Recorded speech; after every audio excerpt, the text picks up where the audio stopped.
All right, peace to you and yours wherever you may be. I love you. I tell you for free. Why am I showing you a rusty wheel with 8 lugs? I'm showing you, I'm giving you a little education. Some of you may not know the significance of 8 lugs on a trailer. Uh-oh, I'm missing a lug. I wonder what happened there. Anyway, and then this trailer here is a utility trailer.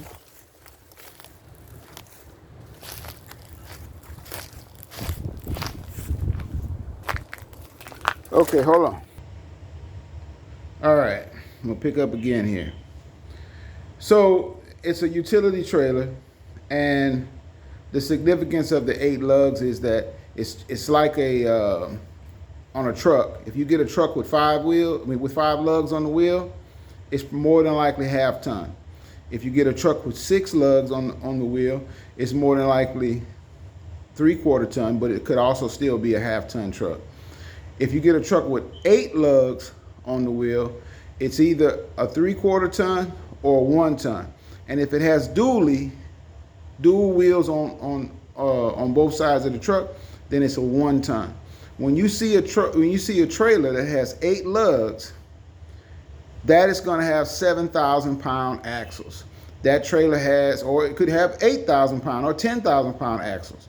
But that particular trailer is rated for 14,000 pounds, as opposed to my other utility trailer, which is basically the same size.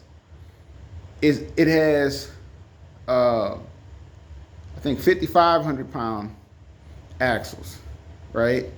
So I can carry 12 to 14,000 pounds on that trailer.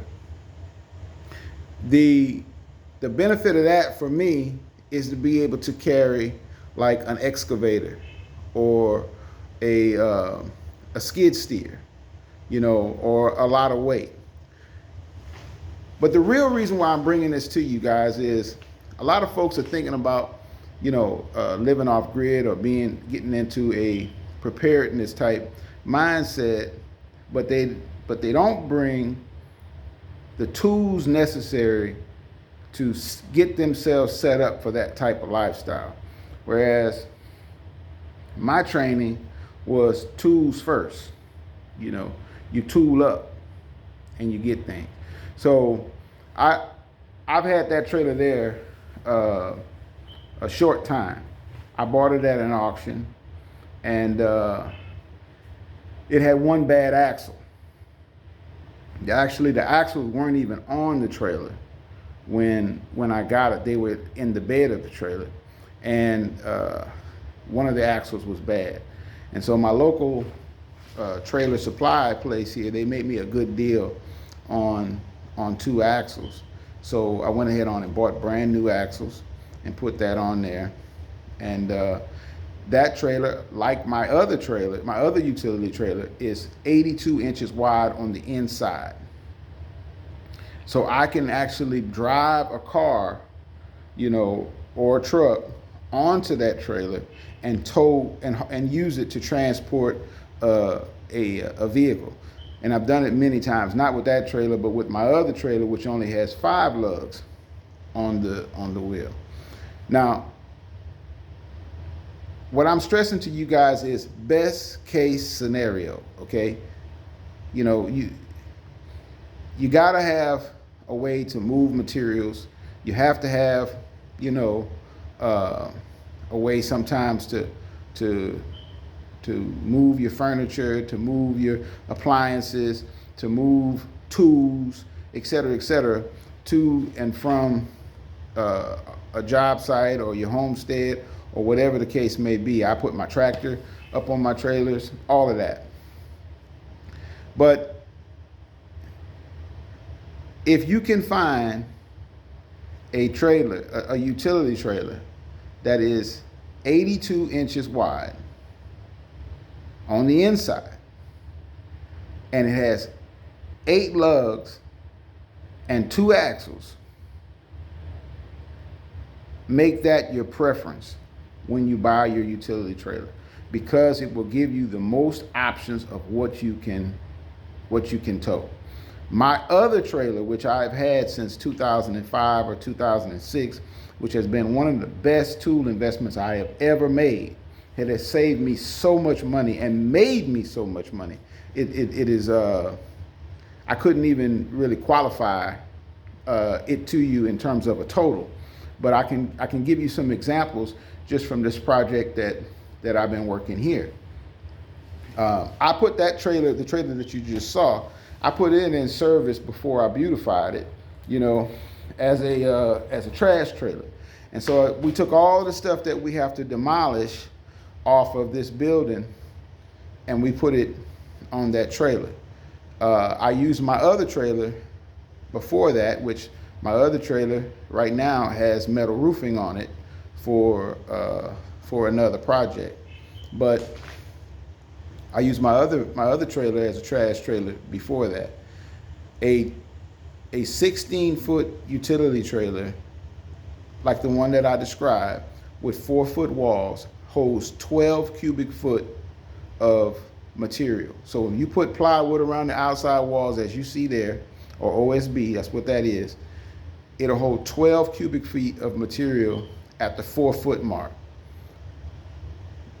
If I had hired a dumpster for that purpose, I would have spent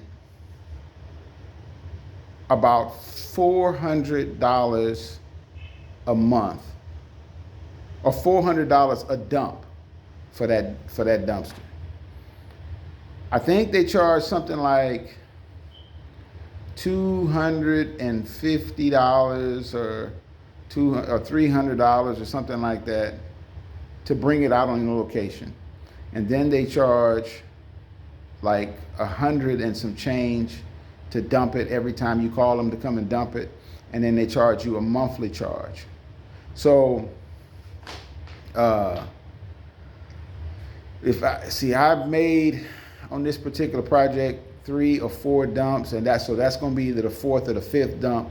So you can say right there, I have about as much as I have in that trailer I have saved by using my trailers just on this one project. And that's just for the dump side of the project. That has nothing to do with, okay,